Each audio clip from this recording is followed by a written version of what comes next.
the flips and managing other single family properties is just a huge revenue generator. Hello and welcome to Pillars of Wealth Creation, where we talk about creating financial success with a special focus on business and real estate. I'm your host, Todd Dexheimer. Now, let's get to it.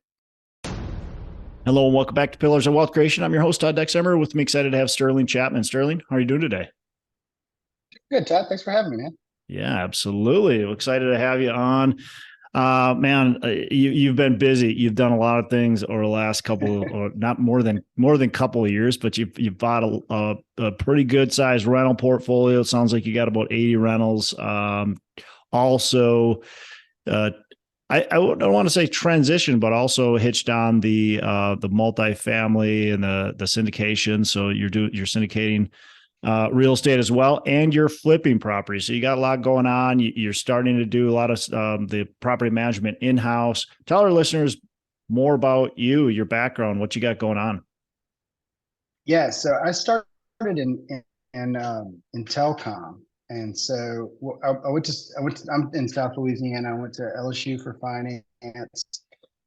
Started selling insurance right out of college. Was terrible at it just because I was 22 and was not very great at managing living on 100% commission. So then I transitioned into cell phones and started in Telcom, worked my way up through there. It was going to be the next CFO of this big, Telcom corporation. That was my big dream, to be this big corporate guy all my life, because that's what my dad was. And I just always thought that was like the best option. And then I went back to get my MBA around 2017. And a lot of things kind of started happening around this 2017 mark. The first one was I went back to get my MBA and I took an entrepreneurship class, and I was like, oh, that'd be so cool if like I was the one in charge and I was like working this hard to make myself rich versus the man, And so that like kind of, but I didn't know how to do anything. I was in telecom. I couldn't tell you how a router worked. So I was like, well, I can't just start a telephone company.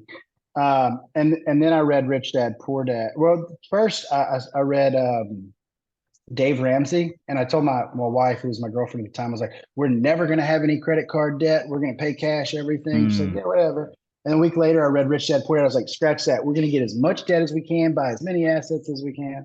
And so somebody told me about Bigger Pockets, and I was in the process of training for triathlons around that time.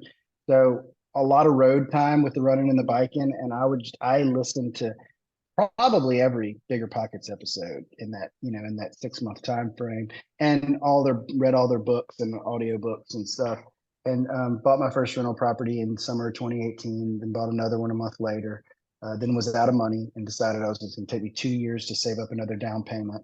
So then I started reading some books on creative financing options and bought a bunch of duplexes and fourplexes on seller financing with very little money down. Did some partnerships to buy some more rental properties, and then got into the BRRRR strategy, where we would buy and distress, fix them up, refi the money out of it. And that's when things really took off, because we were able to recycle the same capital over and over again. Keep on moving it. Yep. And I was self-managing and stuff. And this, towards the end of 2019, I had a newborn baby, a full-time job. We were doing the podcast. I was managing 26 units at the time. And I was like, this is just not fun or scalable. And so I was still training at the time. And so I listened to Joe Fairless's Best Ever Apartment Syndication book on while I was riding my bike. I listened to the book and I was like, man, that's gold. So I started my podcast in November of 2019 to kind of start that thought leadership platform to, establish myself as an expert in the industry, to be able to raise capital to buy these big buildings. And it was a long time before we ever actually bought a big building, but yeah, I mean, I got the bug. I started going to all of the conferences. I met partners. We closed on our first apartment syndication in February 2021, closed on our second one that summer. And we're just going full gear now, but it brought the property management in-house, and it's going so well that we decided to go and manage other people's properties. We have a local meetup here in Baton Rouge and the podcast. And so and I'm pretty active in our, our local Facebook groups and stuff as well, and speak a lot at some other meetups around town. So I have a large network here locally, and people are always calling, asking, who's a good property manager in town? And the answer is always nobody. They all suck. So instead of just, delivering that bad news and walking away for the 400th time, I just decided to be the good property manager in town. So you're growing the property management company, you're taking third parties, not just for your own properties. Correct. Nice.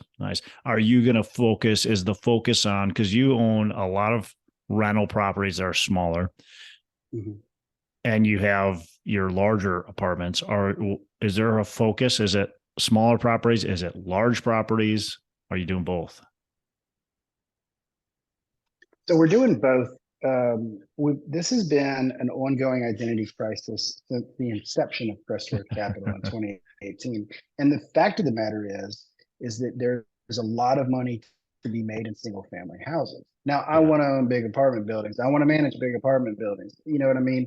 But, the story I just told you, we decided to buy an apartment complex in November of 2019, and we didn't close on that apartment complex until February of 2021, right? So there's 14 months of not doing any revenue generating activities in you know what I'm saying, in between there. So just fill it with single families. Like we make tons of money flipping houses. On the months that we don't have anything else, our rental income helps us stay afloat. You know what I mean?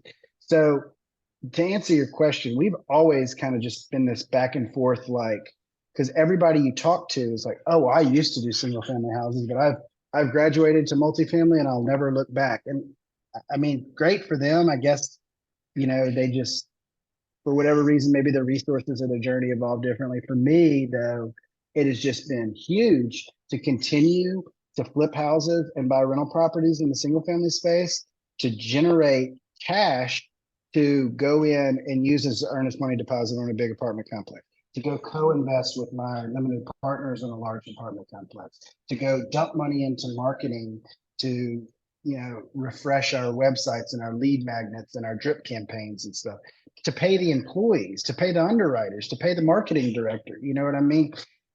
Because these apartment complexes are great and we'll be rich when we sell them in 5 years. But in the meantime, the acquisition fee just didn't go that far for the type and scale and size of company we're trying to build. So the flips and managing other single family properties is just a huge revenue generator for us to ultimately drive our long-term goal of managing and owning mostly large apartment complexes.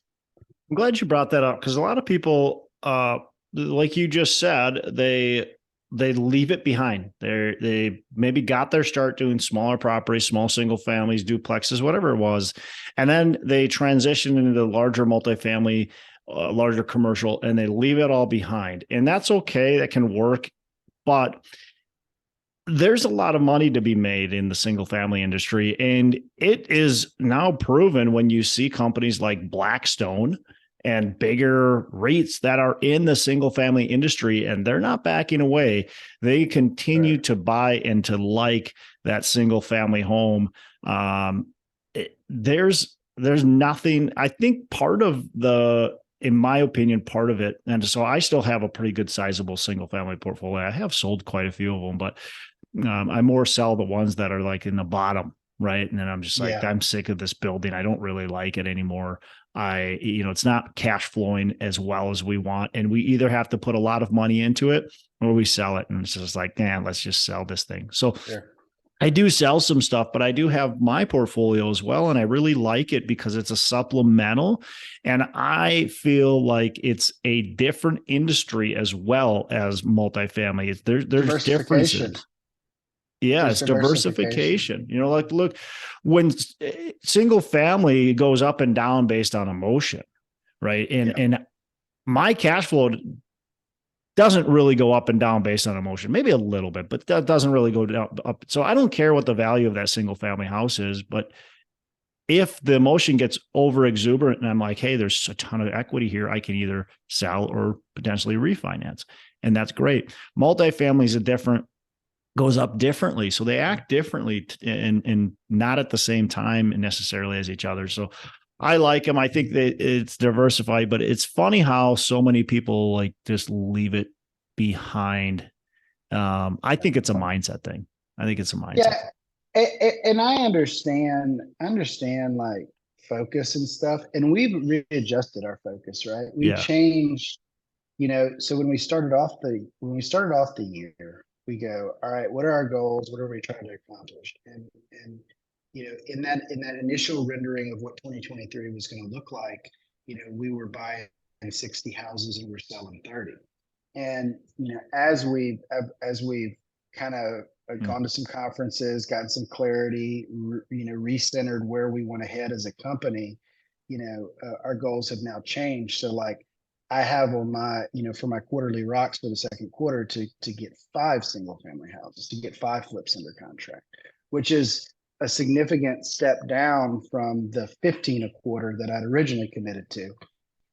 But I want to reallocate some of that time resource to acquisition on the large multifamily side. Yeah, that makes sense. So instead of like I'm keeping the single family for what I need the single family for, but I don't want to put all of my time and energy into growing that. I really Right. just want enough single family to fund and to fill in the gaps on these much larger Yeah, but things. they don't have to be enemies, I think is the biggest point. Like they don't have to, Right. you don't have to be Mutually exclusive. Yeah. yeah. It doesn't have to be mutually exclusive. And I think a lot of it's because it's like it almost sounds embarrassing to say, "Oh, I own a bunch of Right. single family homes." When you're a Dude. multifamily guy, you want to be like, "No, I just own apartment buildings." Like that's it. Yeah. It's an ego thing. It's an ego Yeah, thing. it is. It is. It's an ego thing. I don't think Blackstone is going. Oh, like we can't tell anybody we own thousands of single family homes. Don't tell them. Don't tell them. They're gonna think we're bad. Yeah. Uh, Exactly. yeah. And well, I had now a, I had people a, are building whole communities, right, of single family homes, and that's like the new thing. So we're just I had ahead of a, it. I had an operator, one of my operating partners called me yesterday. This guy's got 6,500 multifamily units. And he was like, hey, I want a single family portfolio. If I fund that, can you go find it and put it together? And it's just, it's a testament to like, he doesn't have to prove himself to anybody. He's got 6,500 units. You know Yeah. what I mean? Yeah. The guys that are touting the I don't touch single family flag, they've usually got a couple hundred units. Like, Yeah. it's just that traditional ego thing. Yeah. Love it. So it's funny you said earlier. I want to go back to this. You mentioned you read Dave Dave Ramsey.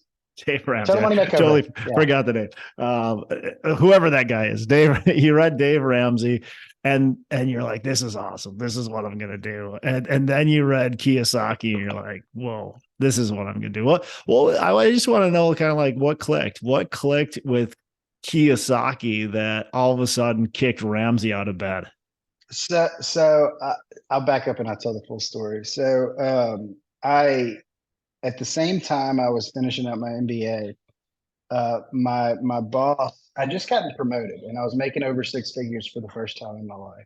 At the same time, my boss got surplus and lost his job, which was another really catalyst to me getting into a backup income source, right? That whole like you give 80 hours a week for your entire life to this big corporation, assuming that they're going to be equally, wanting to take care of you. And it's just not the case. They at the very least annually review the numbers and, tell this X number percentage of people they don't have a job anymore, regardless of how long they've served and how well they've served and how, you know what I mean? So that was another catalyst. But going back to so I'd just gotten a promotion, so I was making over 6 figures. So I went to my dad to brag and to, hey, be proud of me. I'm making over 6 figures. And he was like, that's great, son, but you need to figure out something really smart to do with your money. He goes, I know a lot of people who have made a lot of money and lost it all, and they look like bigger fools than the guy who's never had any to begin with. Yeah. And I'm like, that's okay. So I took that advice and I went and bought a bundle of like financial books. Like I Googled like top personal finance books and ordered like 3 of them. And just so happened the first one I picked up was Dave Ramsey with the Total Money Makeover. And, it just seemed like good financial, one of the things that and I disagree with Dave about 90% of the things that he says, but one of the things I love that he's always said was, don't buy things you don't need with money you don't have to impress people you don't like. Because that's that's that is great. That's America, baby. That's America. and but when I read it, I mean, it's easy to not get excited about Ramsey because it's such a slow play, right? Yeah. Like do this, like don't indulge for the next 30 years and you'll be set. Like, so when I read Kiyosaki and I'm like, oh no, you use other people's money, you can 10x this like overnight. And I'm like, all right, that's kind of more my pace. I wanted to grow, I wanted to scale quickly. And I guess it just, I remember the day that I read that because I'm not a good reader. I read a ton now just because, I just need the information, but I'm not a fast reader. So, for me to sit still and read more than an hour, it usually doesn't happen, but I will sit and read every morning. And so that day it was like February 4th, 2018. I sat and opened up Rich Dad Poor Dad to read for 30 minutes before work, and I skipped work that day. I sat right there on my couch and read the like however many hours it took me, twice as many as it probably would have taken you. But no, I'm a slow reader too. I didn't get off the couch. You and I would be sounding out words together. And before the next day, I'd already ordered, all his advisors' books, right? I'd gotten Tom Wheelwright's Tax-Free Wealth. I'd gotten Ken McElroy's ABC's of Real Estate Investing. I'd gotten Garrett Sutton's Start Your Own Corporation. But yeah, that was it just took off. And sometimes over the years, it has felt like maybe I've flown too close to the sun with the leverage. That's always a conversation. You never ask anybody who doesn't know anything about real estate, don't get over leveraged. What a lot of people don't think about though is that, when you hear the term over leveraged, it's usually not a function of LTV. It's usually a function of like your debt to income, right? Yeah, it's over leveraged. Sure. Like people say, oh, well, I've got a house that, my loan on it is 96%. And they'll say, well, that's over leveraged. Well, not really. That's completely irrelevant. Over leveraged is I can't make my monthly payments, right? Yeah. Because that same house could appreciate, could triple in value over the next 3 years. And now you're 96, but the rent could not grow, right? Yeah. And now your 96% LTV is really like 30% LTV, but your rent still doesn't cover that mortgage payment. You're over leveraged, even though you're at 30% LTV. Versus I've got tons of properties that I'm 100% LTV and they cash flow quite nicely. So they're not over leveraged because of the debt that I have in place. Yeah, there's a big point right there. I love that point. I want to make sure we hammer that home. There's a lot of people that get concerned about the LTV, the loan to value, and that I agree with you. That means very, very little. Very little. What matters the most is what's your debt service coverage. How much does that debt cost you versus the income that's coming in? When I had all of these single family houses and I was refinancing, I did a big refinance years ago. And I didn't care what the appraisal came in. That meant nothing to me. Honestly, like if the value came in at 500,000, who cares? I'm not going to do 75% of 500,000. I'm not going to do 60%. I might do 40% because that's where the debt service made sense to me. I wanted my properties at, 175 or better debt service coverage ratio because I wanted to make sure I could make my payment every single month.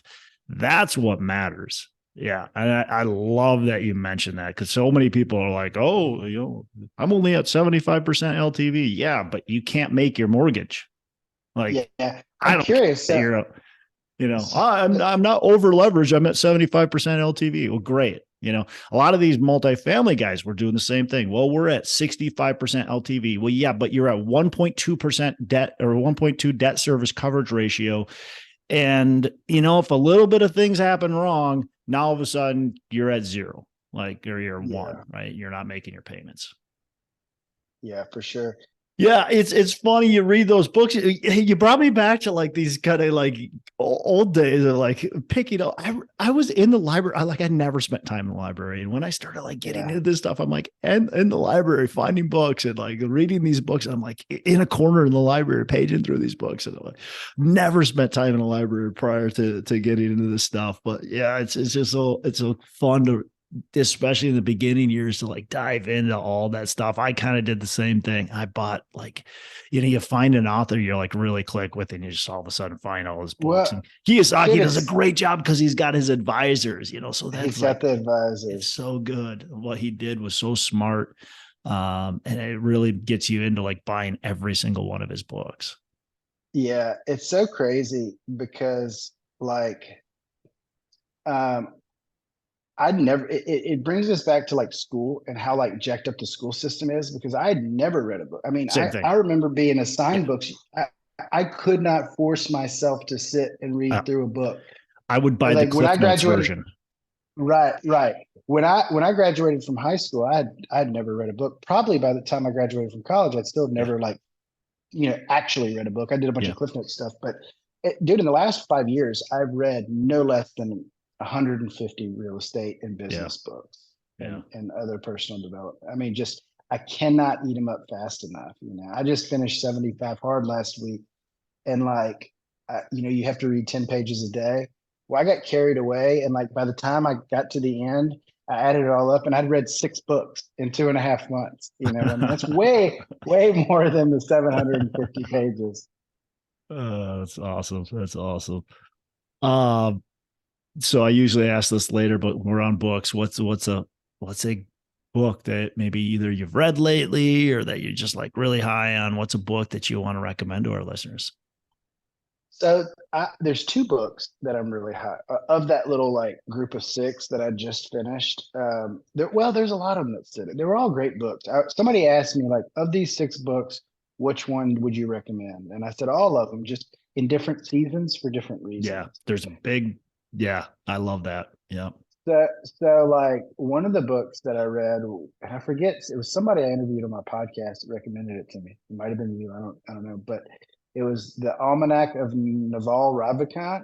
Hmm. Have you ever It's not heard me. of Naval Ravikant? No, He's this no. he's this big tech investor. He's from India, and he got really famous as a tech investor because he was like right all the time. Like he was like one of the first investors in like Uber and Google and like Hmm. maybe not Google, but like you know what I mean. Like he has like 5 like of the most famous companies that you've heard of. He like was one of the first investors. So he's like Wow. obviously onto something. And the book is about wealth and happiness, and it's just about like, hey, this is how I got rich, and this is how I got happy. That was a really good one. Another really good one that I'm into, and I've probably opened it 100 times, is Don Winter's Building an Elite Organization. Um, do you know who Don Winter is Yep. Yep. with DLP Capital?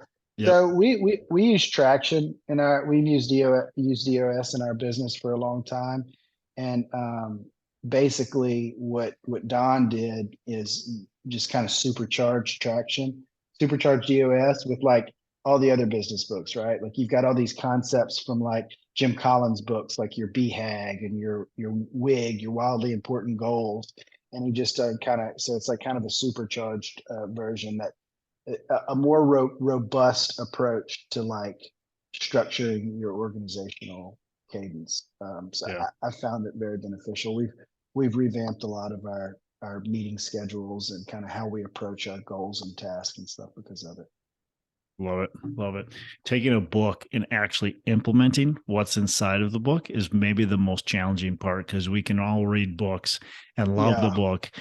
But then do we actually take the action steps to implement that into our business or into our daily life? And yeah, I found myself continuing to buy a bunch of new books and load up my bookshelf. I'm looking at my bookshelf right now. It's like there's so many books there that I've all read, but I don't implement any of them.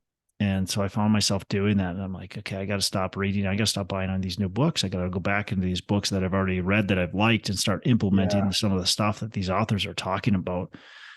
So that's kind of what I've been working on over the last really probably 2 years, is rereading some of the books I really liked and going, okay, what can we implement? How many things can I take out of this book? So love Yeah, that, implementing the things you're reading out of your books. it's so huge, and it's such a problem because like Yeah. I guess it's the way our brains are designed. Like we just get excited about the new information, right? Yeah. Yeah. But then and as visionaries, we like, you know what I mean, new shiny deals, but then like we don't like the boring work of the Yeah. implementation. Yeah. And I was thinking about this the other day. I was like, man, I just need to go back and get these books and just, you know, clear my desk and set them on my desk and go back through them and like, all right, these are the 4 key concepts, and just write it all down. And like, Mm-hmm. how are we going to incorporate that? Hormozy talks about that. He was like, I don't care if you read 50 books this year. I'd much rather see you implement 5, you know? Yep.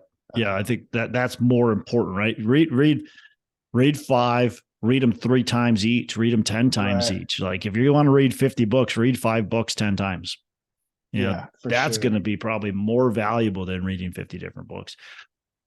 You started a podcast and you were doing business, right? But you started this podcast, you were buying, rentals, but you had this vision of buying these syndication or doing syndications, buying larger apartment buildings, but you hadn't bought anything. And you started a podcast. And a lot of people, I think, have this limiting belief that they have to wait to become a thought leader. They have to wait to do that until they get, whatever they got this number in their head, 1,000 units, 10,000 units, 5,000, whatever it might be. They've got to wait until they get to a certain point before they can start talking about it at all. What's your advice with somebody like that? And I mean, you started this podcast before buying buildings. Yeah. Why did you feel confident in doing that?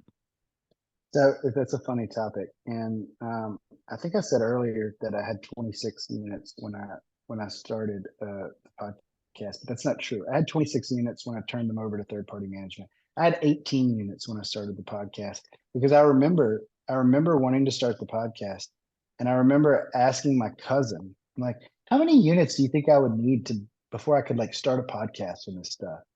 And he was like, well, how many you got? And I was like, 18. He's like, that sounds like a good number. He's like, You're like, all right. he's like, are you going to be the expert or are you going to be interviewing experts? And I was like, I'm going to be interviewing experts. He goes, well, then you don't need any. Yeah. Yeah.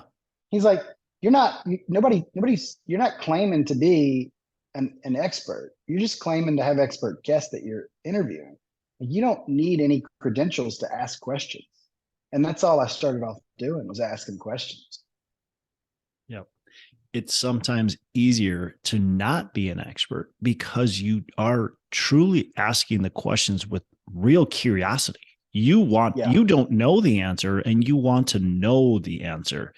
When you're the expert and you're bringing on guests that are maybe not as, maybe don't have as much experience as you have to dig into those questions. It's a little more difficult potentially, but man, yeah, as long as you're curious, that's the thing, as I say to people, as long as you're curious and you can truly just dive into real questions and ask what you want to know. Because if you want to know it, somebody else wants to know it. Right. Right. And that is, that is a very great topic to describe kind of the evolution of my podcast anyway. Cause like in the early days, it was very, very scripted, very dry. I haven't gone back and listened to those first few episodes, but I'm sure they're terrible. But I had every question written out. Yeah. And then what I found was all of the good stuff came from the rabbit holes of my own curiosity, right? So when I have it, well, you've been on my show, but I'm like, hey, introduce yourself, tell us your story.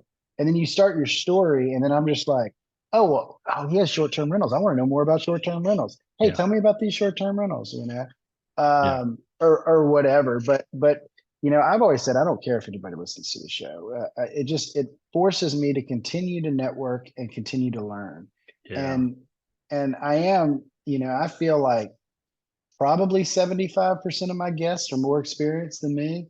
And you're right. When you get, when you get Jay Scott on your show, you're like, I legit have some questions for this dude. You know what I mean? But when you get, I'm not trying to diminish the value that they're bringing, because they do bring value. But when you get Susie with 6 houses down the street on the show, and you're so much more advanced than that, you do have to think differently Yep. and dig for the questions. Dig a little bit more.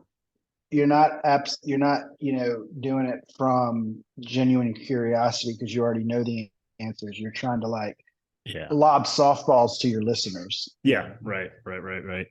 Yeah. And you can't lie to yourself. You do care that people listen to the show. Otherwise you wouldn't be doing it. But I get what you're saying. It's part of the show, and a big part of the show is a learning environment for you, a networking environment for you. Right. It's definitely the same thing for me. I love doing the show. It's not to bring me fame and fortune. But right. I do care. I want people to listen. Yeah. I want people to say, hey, I've heard your show before. I love that, No, I do. I obviously I want people to listen to the show, and I check how many downloads I get. And I want them to be high. Curious, But the true value doesn't come from that, right? Right. And in its truest sense, the value doesn't come from that. So let's be real. The reason we all started the podcast was to expand our brand, to make money, right? To be able to raise more capital. So then the question becomes is the podcast doing its job? Well, there's a few different ways to look at that. The first way to look at it is is your podcast so famous that it's getting your name out there and people are hearing you on your podcast, and then they're ultimately converted to investors, right? So that's one way to look at it. And I would say that the answer to that question is probably no, right? I mean, we get between 5,000 and 10,000 downloads a month. But if I look at all of my investors and all of my deals, I probably can't pinpoint one that just heard me on the podcast, and because they heard me on the podcast, became an investor. But what happens a lot is I get referred an investor, and then they start to check me out, right? Yep. Oh, this dude's got a podcast. He's interviewed 200 other investors. Oh, this guy's got a website. Oh, this guy's got a nice marketing, deal. So there was no cold conversion, right? By all that stuff that I designed for cold conversions. But when I get referrals, which 90% of my, are from referrals, those referrals, the first thing they do is they check out my online presence, where they see the website and they see the Instagram and they see the podcast. And now you got credibility. And now I've got credibility. Yep. And they can listen. So, and that's a good point. And now you've got credibility, and it doesn't matter if it's a podcast, if it's a blog, if it's a YouTube channel, it's whatever, but you have to have some sort of online presence. You have to have some sort of presence around. And the nice thing is you get a referral from somebody, and they say, hey, check out Sterling. And then they check you out, and they can listen to as many episodes as they want. They're evergreen. They can go in, they can check them out. They can go, well, okay, I like this guy. They can start to feel comfortable with you. By the time they actually call you up, they already know so much about you because they've heard you over and over and over again. They've listened to 10 episodes, right. 20 episodes, 50 episodes. I mean, I get investors that call me and I've been listening to your podcast for 6 years. What? You've been listening to me for 6 years? I haven't missed an episode. It's whoa, cool. So, but it's that they get comfortable and confident with, okay, this guy knows what he's doing. I've been following, I've been taking baby steps. Now we're ready to jump in. And it wasn't, like you said, it wasn't necessarily because they cold found you and that's how they converted, but somehow, some way they got to your podcast and was like, okay, I like this guy. So I love it. All right. I don't know. We went down so many rabbit holes, but I want to rein this back in.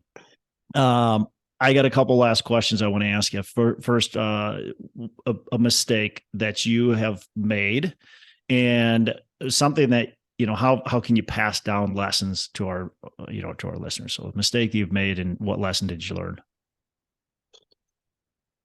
So, one thing that I would say has probably caused me the most heartache over the years is sewer lines. So might be right there with you. No, don't be afraid to scope a sewer line. Yeah. Do it. And it's a requirement. Yeah. So, anytime that you've got any product built before, 1980, really, anything in the 70s, 60s, 50s, they're either going to be, the sewer lines were either going to be built with cast iron or like some type of clay. Yep. And those only last 50 to 70 years. And we're Yep. coming up on 50 to 70 years. Mm-hmm. So if you're buying properties built in those time frames and they haven't been converted to PVC yet, they're going to give you problems sooner or later. Yep. And they're expensive problems. They're like the most expensive problems. And by the way, even if it's built in the 80s or 90s and it's in a area with a lot of trees, you make sure. I mean, I would just do it. It's just an automatic for us now. I don't care when the building's built, unless it's built a couple of years ago. Then we're not going to waste our time. But if it's 80s, 90s, even into the early 2000s, we're scoping those sewers, especially if there's trees around. We're just going, hey, because tree roots can do. Man, those things are amazing. They're amazing. They can do some work. Love that one. All right. We asked the book. We got a couple books, so that's good. We checked that off the list. The last question I got then is, what are your 3 pillars of wealth creation? Whew. Yeah, I know. That's an intense question. I feel like I should have gotten. I should have prepped you for that, shouldn't I? Yeah. Man, what a terrible host I am. But it's here, it's in front of you. To be fair, when you were on my show, I don't think I prepped you for the quote question. Yeah. You're just like, ask the question again. What are the 3 pillars? Yeah, 3 pillars of wealth creation. So what's important for you to either building wealth, obtaining wealth, or having wealth? Well, I think the first one is the people aspect. That I think it gets overlooked a lot. A lot of people try and operate in a vacuum. A lot of people try and operate from behind a screen. And this business in every capacity, from finding properties to managing properties to raising capital for properties to, the tenants. It is a people business. Yeah. And I don't want to cliche it up with the network as your net worth, but it's so I cannot stress how important your network is. In any part of the industry, right? Single family, multifamily. It's probably like that across every industry, but I feel it hard in this industry. Yep. The people. The other one is, I would say, buy for cash flow rather than appreciation. I've made most of my wealth through appreciation, but I've not gone bankrupt because of the cash flow. Good point right there. That's key right there. That's why cash flow is important, right? Cash flow is important so you can stay alive, right? So you can survive, because times will get lean. And if you don't have cash flow, that appreciation means nothing. It means nothing. Yeah. And then for me, one that, and I don't know if it's necessarily the pillar to wealth creation, but it's the pillar to sane wealth creation. For me, it's building systems and processes that remove me from the business. Love it. It's just, that's the only way to scale, right? Like there's no way I could be doing everything I'm doing today if it was just me. So you have to replace yourself with people and processes to enjoy it, right? Right. I mean, you work yourself like a dog if you don't, and you just won't get it. And even doing that, you can work yourself ragged, but you still won't get to where you can go if you got the systems in place, the process in place, the people in place.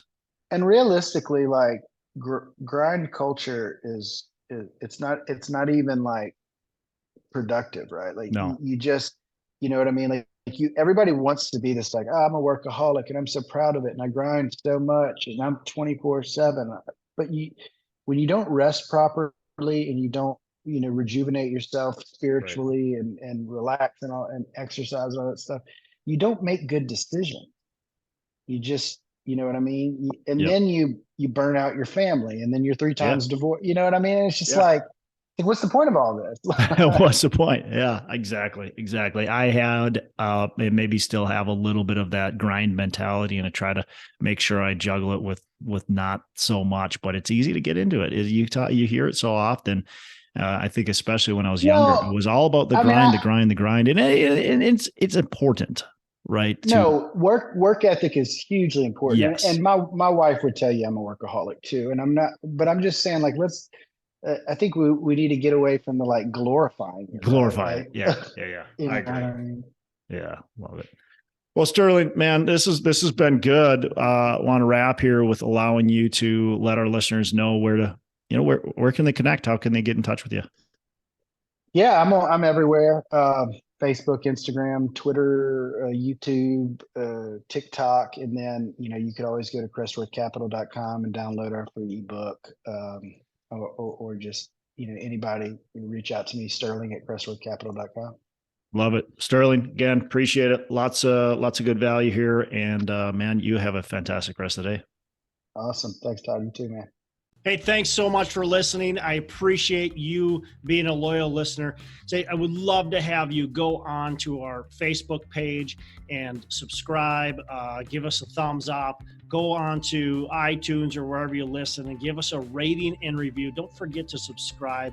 Your rating and review just helps us push this out to more and more people and continue to grow our audience and hopefully positively affect a ton of people out there that really need this and want this. So the other thing I've got for you is a free ebook on my website. So go on to venturedproperties.com, and download our free ebook on real estate and on syndication. And I've got some data points in there, some really good stuff for you. So I'd love to have you take a look at that. It's free. I'm not expecting anything from it.